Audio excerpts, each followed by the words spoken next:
Hello, and welcome back to another Eduonics tutorial. In this section, we're going over effects and techniques in Photoshop. And in this video, we'll be using a combination of a few different steps to apply a texture to a portrait of a person's face. Textures can be a lot of fun.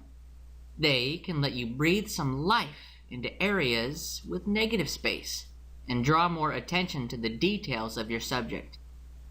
Generally though, a random texture you'd find online might not match the subject you want to apply it to. This is especially true if your subject has some curves and depth, since most textures will look completely flat up against them. In this tutorial, I'll show you how to apply a texture to a curved object with depth. In this case, my object will be a person's face, and we'll try to make it look as realistic as possible. Here I have a portrait of a woman's face. This particular portrait will make it easy for me to apply my texture, since there's so much contrast between the woman's face and the background. This will help me to isolate her face before I apply my texture. My first step will be to select her face. So I'll go to the Tools panel and click my Quick Selection tool. Before I start using it though, I'll go up in the tool options and enable Auto Enhance. Now I'll just start dragging in her face to select it.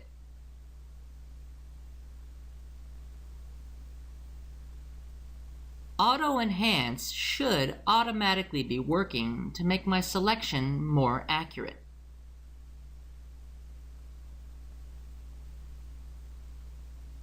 This selection doesn't have to be perfect. I just want to make sure that all of her skin is selected. The most important areas to focus on are her nose, lips, and chin.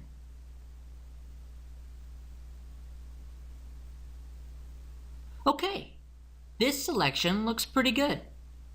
I can't use it yet though, so I'll save it for later by going down to the Layers panel, clicking the New Layer button.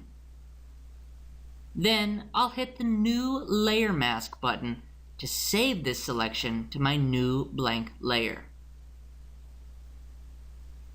Now, to get my texture, I'll go up to File, Place Linked. Then I'll select my paper texture and click Place. Now my texture is on my canvas, but I can't use it until I commit the Place function. First, I'll press and hold my Shift key, then I'll rotate it counterclockwise.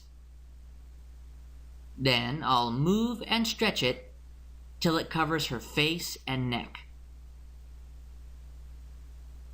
And finally, I'll click the check mark to commit my place. Okay, my texture has now been placed on my canvas. Now I need to copy my mask from my blank layer and apply it to my texture by pressing and holding the Alt key on my keyboard. Then I can click and drag my layer mask from my blank layer to my new texture layer. Now my texture is being masked to match the outline of her face that I selected in the very beginning. I'd like to blend this texture with her face, so I'll go up to the Layers Blend mode and select Overlay. Alright, this is a pretty interesting result. You can definitely see the texture, and it's only showing up on her face and skin. But I think it's still suffering from that texture flatness I was mentioning earlier. I'd like to take just a few steps further to make it look a little more realistic. I'm going to hide my texture layer by clicking its eye icon.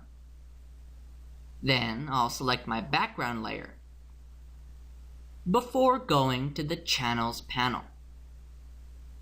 I'd like to select the channel that has the most detail in her skin. I'll start by clicking the red channel. Okay, so here I'm getting a lot of contrast between her skin and her hair, but I'm not really getting any detail in the skin. I'll switch over to the green channel. Okay, this is a little better. I'm starting to see more depth and shadows in the skin.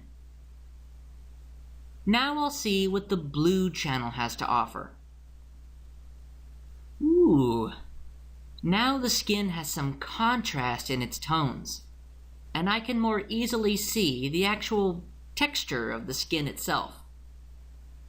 I think the blue channel is my winner. I'll go ahead and right-click it. Then I'll click Duplicate Channel. A dialog box has appeared. I'm going to leave everything alone, except for this document option. Here, I'll click the button and go down and click the New option. Then, in the name box, I'll name this Displacement Map. And click OK. Now to save this channel that I just duplicated, I'll go up to File, Save. I'm going to keep the name Displacement Map and make sure that down here the Alpha Channels option is still checked. Then I'll click Save. Now that my channel has been saved as its own document, I can close it. And now I'm back to my original document. Now in the Channels panel, I'll go up and select RGB to show all my channels. Then I can switch back to my Layers panel. Now I'll show my paper texture again. And then I'll switch its blend mode back to normal. Everything's the same so far. So what did all that channel stuff actually do? I'll show you right now. With the paper texture still selected, I'll go up to Filter, Distort, Displace. A dialog box has popped up. This is basically asking if I want to scale or tile my displacement map before I apply it. But since the displacement map I made is based on the exact same image as my subject, I'll leave all these values the same. 10 for horizontal scale, 10 for vertical scale, stretch to fit, and repeat edge pixels. Then I'll click the OK button to select my displacement map. Here, I'll select the displacement map I just made and click Open. Did you see that? You may not have noticed, but my paper texture has been changed. Over to the right in the Layers panel, I can see my Displace filter I just applied on my paper texture. I'll go ahead and click the eye icon to hide my displace. Did you see it that time? I'll show you again. This time, I'll hit the Z key on my keyboard to select the Zoom tool first. Then I'll click twice on my canvas to get a better look at my texture. Now I'll go back to the Layers panel and enable the eye icon next to my Displace filter. There it is. The Displace filter is using the displacement map I made to try to match the paper texture with the contours and the texture of the skin. Very cool. I'm going to go ahead and switch this texture's blend mode back to overlay. Now that the texture and the skin are being blended together, I can disable and enable my Displace filter to really show you what it's doing.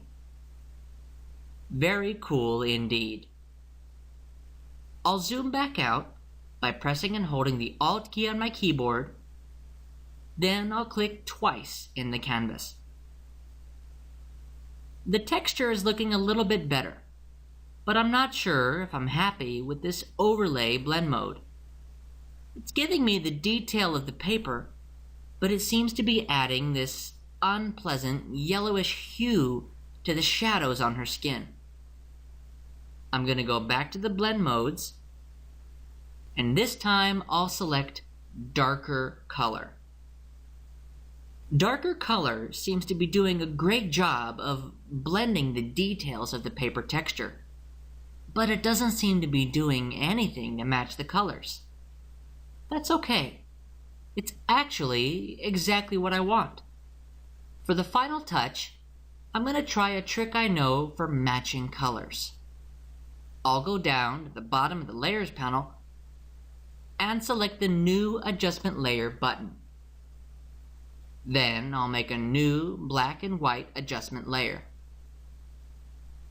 Now this has made my whole image black and white, but I only want it to affect my paper texture. So I'll link it to my paper texture by pressing and holding the Alt key. Then I'll click in the space between my two layers.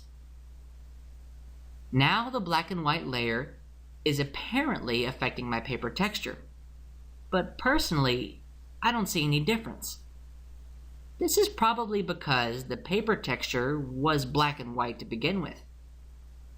If I go to my black and white layers options, there's an unchecked box here called Tint. I'm going to go ahead and check this. Now I do see a little bit of difference.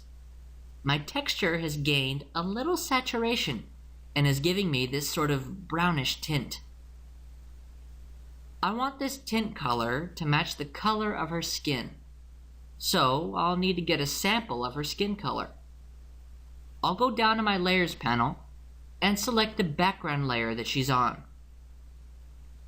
Then I'll go over to the Tools panel and click the Foreground Color Swatch to bring up the color picker.